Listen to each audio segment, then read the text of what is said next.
So சர்ப்பங்களையும் தேள்களையும் மிதிக்கவும் சத்துருவிட சகல வல்லமைகளையும் என்னென்ன உள்ளே வச்சுருக்கானோ விச் கிராஃப்ட்டு உடு black magic, white magic, grey magic, pepper magic, அப்புறம் இன்னும் அது இல்லாமல் வேறு இதுங்கெல்லாம் வேறு வச்சுருந்தா கூட எல்லா வித ட்ரிக்ஸையும் அவனுடைய என்ன ஸ்பிரிட்ஸ் டீலிங்கையும் ஆவிகளோடு பேசுகிறது இது மாதிரிலாம் நிறைய பண்ணுவாங்க. இதெல்லாம் ரொம்ப டேஞ்சரஸ் விஷயம். விசுவாசியாக உங்களுக்கு சொல்கிறேன், செய்யாதீங்க. கர்த்தருக்கு பிடிக்காத காரியம். இதனால தான் சவுல் மாட்டினான், சவுல் ராஜா மாட்டினான். அவர்கிட்ட போய் மாட்டிட்டான். அவனை க்ளோஸ் பண்ணிட்டார், வேணான்னு சொல்லிட்டார். ஏன்னா அது செய்யக்கூடாதுன்றாரு. உன்னோட எதிர்காலம், அவர் என்ன சொல்கிறாரு, உன்னுடைய எதிர்காலம் என் கையில் இருக்குது, என்னை நம்பி நீ போ. ஆனால் இன்றைக்கி நம்ம நம்புகிறோமா? இதுதான் பாயிண்ட். இன்றைக்கி எத்தனை பேர் நம்புகிறோம், எத்தனை பேர் விசுவாசிக்கிறோம்? நம்முடைய எதிர்காலம் கர்த்தரின் கையில் இருக்குது, அவர் பார்த்து என்ன நடத்துவார். நான் ஒருபோதும் எனக்கு எதுவும் ஆக போகிறதில்ல. சத்துரு என்ன ட்ரிக்ஸ் வேணால் பண்ணலாம். எனக்கு அடிக்கடி இந்த மாதிரி ஃபோன் கால்ஸ் வருது, இந்த மாதிரி பண்ணிட்டான், அந்த மாதிரி பண்ணிட்டான், இந்த மாதிரி எந்த மாதிரி பண்ணாலும் ஒன்றும் ஆகாது. ஏன்? அவர் சொல்லிட்டார்.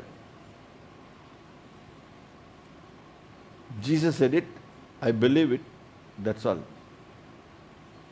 அவர் சொன்னார், அதனால எனக்கு ஒன்றும் ஆக போகிறதில்ல. என்ன வித பிரச்சனை வந்தாலும் ஐ கேன் ஹேண்டில் இட். அப்போ நம்ம அந்த வசனத்தை யூஸ் பண்ணலாம். என்னை பலப்படுத்துகிறதுனாலே எல்லாவற்றையும் செய்ய எனக்கு பலன்ண்டு அப்படின்னு சொல்லி பிசாஸ்ட சொன்னான். அவன் பேசாமல் போயிடுவான். ஏன்னா நீ யூஸ் பண்ணுறது வசனம், உன் சொந்த கதையை யூஸ் பண்ணல. எப்பவுமே பிசாஸ்ட்டை ஹேண்டில் பண்ணும்போது சொந்த கதையை யூஸ் பண்ணாதீங்க. ஏய் ஜாக்கிரதை, நான் அடிச்சிடுவேன், கொண்டுவேன், குத்திடுவேன், இது மாதிரி சில ஊழியக்காரங்க சொல்கிறத நான் பார்த்துருக்கேன். No, don't do that. அவனுக்கு பயத்தில் தான் வளர்றது. அது மாதிரி எதுக்கு ஊழியக்காரங்க இது மாதிரிலாம் பேசுகிறாங்கன்னா, அவங்களுக்கு ரொம்ப பயம் வந்துடும். பயம் வந்துடும், நான் அது பண்ணுவேன், இது பண்ணுவேன். இன்னும் ஒன்றும் முன்னால் பண்ண முடியாது. ஒன்று அந்த ஆள்கிட்ட வெளியே கிளப்ப முடியும். ஒரு ஆளுக்கிட்ட பொசஸ்டாக வந்தால் அந்த ஆளை விட்டு காலி பண்ண முடியும், அவ்வளோதான் பண்ண முடியும். அதுக்கு மிஞ்சி போனால் நீ அந்த எவன் மேலே ஏறியா அவன் மேலே திருப்பி அனுப்ப முடியும். அவ்வளோதான் உனக்கு அத்தாரிட்டி. அந்த பேயை போய் கொல்ல முடியுமா? கொன்னுடுவேன். எனக்கு என்னத்தை கொல்ல முடியும்? அது பேய், அதே ஸ்பிரிட். அது how can it die? It cannot tie.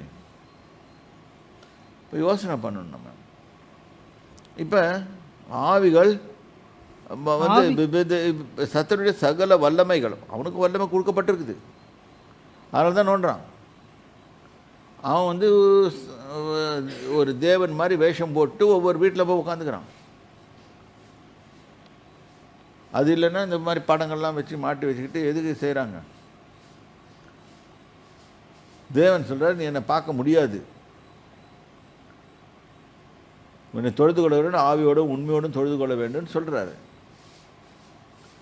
ஆனால் இவங்க என்ன பண்ணுறாங்க, பார்த்தா தான் நம்புவேன்னு சொல்கிறதுக்காக அது கொண்டு வச்சுக்கிறாங்க.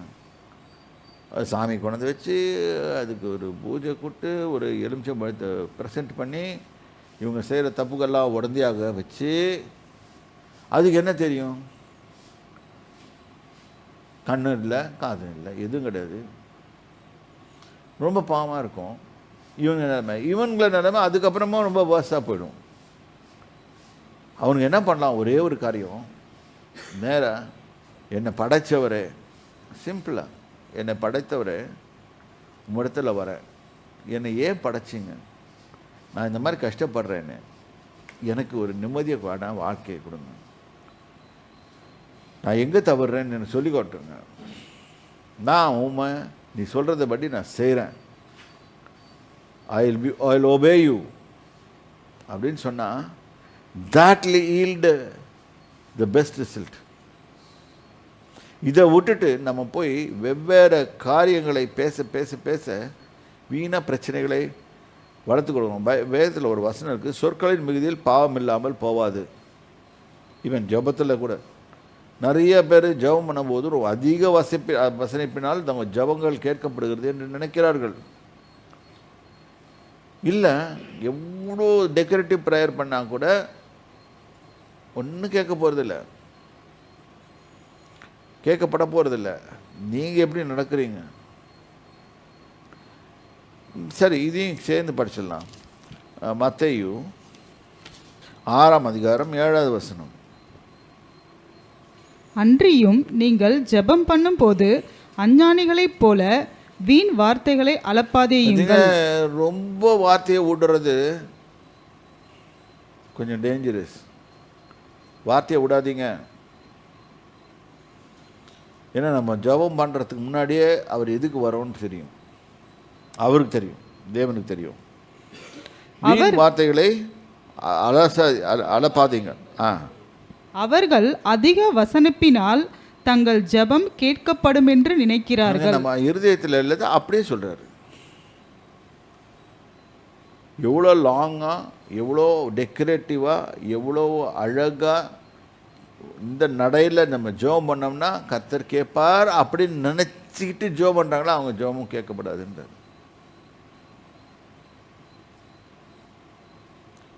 சில பேர் பயங்கரமாக ஜெபம் பண்ணுவாங்க, ஆண்டவரே இவ்வளோ கத்தியெல்லாம் அழுகுறோமே, எங்கள் ஜெபத்தை நீங்கள் கேட்குறது இல்லையான்னு. இந்த மாதிரி நானும் ஜெபம் பண்ணியிருக்கேன். அவர்கிட்ட வந்த பதில் வந்து வாய மூடுன்னு, ஷட் அப். இதுதான் நான் கற்றுக்கிட்டது. அதனால் எனக்கு வேண்டியது, எனக்கு காரியம் என்னன்னு தெரியும், முடிச்சுட்டு போயிட்டே இருப்பேன். அவர்களைப் போல நீங்கள் செய்யாதிருங்கள். இன்னைக்கு நம்ம செய்கிறோமா அது மாதிரி? உங்கள் பிதாவை நோக்கி நீங்கள் வேண்டிக் கொள்ளுகிறதற்கு முன்னமே உங்களுக்கு இன்னது தேவை என்று அவர் அறிந்திருக்கிறார். என்னது தேவை என்பதை அவர் அறிந்திருக்கிறார். அவருக்கு நல்லா தெரியும். இப்போ காட்டில் இருக்க சிங்கம் ஜோம் பண்ணுமா? அதை சிங்கங்கள், பால சிங்கங்கள் இறைக்காக கெச்சித்து அப்படின்னு போட்டிருக்கோம். தேவனால் தங்களுக்கு ஆகாரம் கிடைக்கும் என்று 104ஆம் சங்கீதம். காத்திருக்கும் அவர் கையை நோக்கி. அவர் சொல்லுவார், அது பேர் அது மாதிரி இருக்குது, பிடிச்சிக்கோ. அதுக்கு சாப்பாடு போடுறதும் அவர் தான், நமக்கு சாப்பாடு போடுறதும் அவர் தான். நம்ம அவர் மேலே இருக்க நம்பிக்கை இல்லாமல் தான் நம்ம we try our own methodologies. இல்லாட்டி நம்ம அவர் மேலே நம்பினா கூட என்ன பண்ணுறோன்னு கேட்டால், we try our own system of prayer. ஜெபம் பண்ணணும்னே சொல்லிட்டு, இது ஏன் பொதுவாக ஜெபம் பண்ணுவோன்னு கேட்டால், 4 பேர் நம்மளை பார்க்கணுன்றதுக்காக. எத்தனை பேர் இது மாதிரி ஜெபம் பண்ணுறீங்க? Avoid it.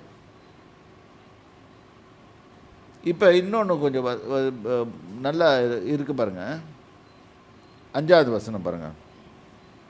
அன்றியும் நீ ஜெபம் பண்ணும்போது மாயக்காரரை போல் இருக்க வேண்டாம். ஏமாத்துக்காரனை போல இருக்க வேணாம்.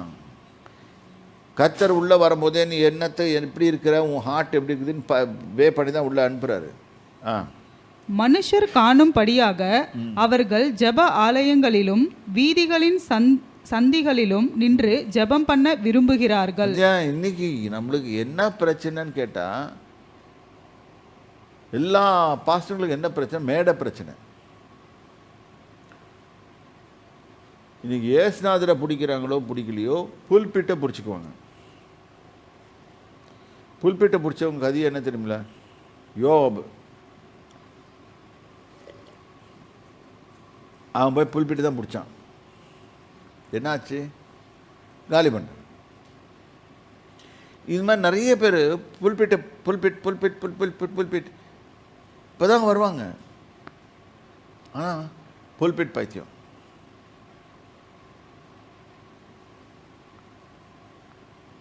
இது மாதிரி பண்ணும்போது என்ன ஆகுதுன்னு கேட்டிங்கன்னா, அவங்கள எப்படி கூப்பிட்றாரு கர்த்தர்? மாயக்காரன்.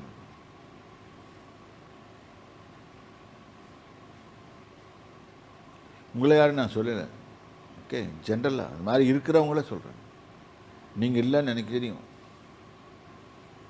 ஆனால் இருக்கிறவங்கள சொல்கிறேன். எத்தனை பேருக்கு புல்பிட் பைத்தியம் நம்ம ஆளுங்களுக்கு இருக்குது?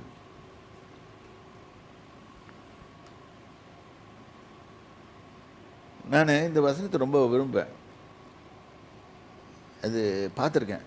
நிறைய மீட்டிங்ஸ் போகும்போது பின்னால் போய் உட்காருவேன். அவனுக்கு வந்து கூட்டிகிட்டு போவாங்க. இது பைபிளில் போட்டிருக்குது. அவனுக்கு வந்து முன்னால் வைப்பாருங்க. நம்மளே முன்னால் போய் உட்காந்துட்டோன்னு என்ன ஆகணும், அவன் தூக்கி கொண்டு வந்து பின்னால் உட்கார வச்சான்னு வச்சுக்கோங்க, அசிங்கமாக போயிடும் இல்லை? இதெல்லாம் நம்ம கற்றுக்க வேண்டிய பாடங்கள். அப்புறம் திட்டுவான் அவனை பிடிச்சி, அப்படி உட்கார வச்சுட்டான்னு வச்சுக்கோங்களேன். பாவி நம்மளை கூப்பிட்டா, இன்விடேஷன் கொடுத்தா நம்மளுக்கு இதாச்சு, இல்லை உன்னை விட அவனுக்கு மரியாதை அதிகம் அப்படின்னு சொல்கிற மாதிரி அர்த்த மாதிரி இல்லை. பின்னால் உட்காருங்க. கர்த்தருடைய தயவு கிருபை உங்கள் மேலே இருந்துச்சுன்னா தன்னால் உங்களை வந்து முன்னால் உட்காரணும். இது நான் உங்களுக்கு சொல்லிக் கொடுக்குறப்ப என் பிள்ளைங்களுக்கு, உங்களுக்கு பிள்ளைகளாக உங்களுக்கு சொல்லிக் கொடுக்குறேன். ஒரு நல்ல தகப்பன் தேவன்கிட்ட எப்படி சேர்றதுன்னு சொல்லி கொடுப்பான்.